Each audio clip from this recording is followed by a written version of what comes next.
Come with us as Buddy has a modelling job in London. We live in a little village in Hertfordshire, so the first thing is to drive towards our nearest train station in Stevenage. Buddy's well used to getting public transport, seeing as he comes to the office at least once a month. So Buddy sits and patiently waits for the train to arrive. We get the train from Stevenage to King's Cross, which takes about 25 minutes. Buddy's super chilled on the journey, although he does position himself right in the middle of the walkway. It's Buddy's first job in a while, so I'm a little bit nervous about how he's going to be today, but he normally does alright on these things, and we're well prepared. I've even managed to keep him clean from the groom he had about a week ago. We didn't do a long walk that morning. I often find that if Buddy does so, he is quite lazy when it comes to modelling shoots and paying attention. We then walk through King's Cross Station. Buddy keeps telling to look at me to make sure I'm keeping up, and we are heading towards the Underground because we're going to take the Circle Line towards Westbourne Park. Much like with the trains, Buddy's a seasoned London traveller and gets on the Underground with no trouble at all.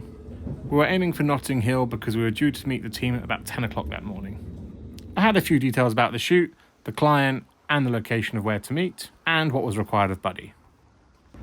We were one of the first on set, though that's because the team had already been shooting across other London sites that morning. Luckily, we had just missed the rain, because I'm not spending all that money on a groom to have Buddy look all wet and muddy before a photo shoot. We then met with some of the team as they turned up, like the models and creative director.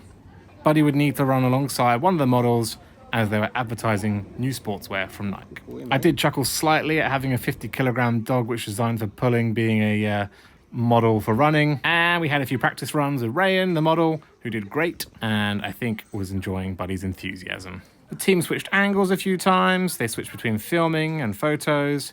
And finally, as the sun started to come out, we got the good content we needed. Buddy probably did this walk about 20 times back and forward, sometimes doing well, and sometimes getting a bit excited. But look at him now.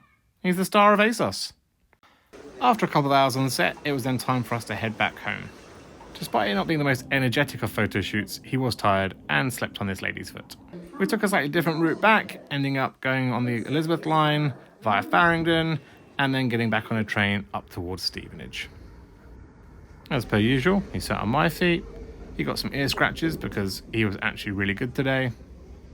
And like all supermodels, this one needed his beauty sleep. What a star.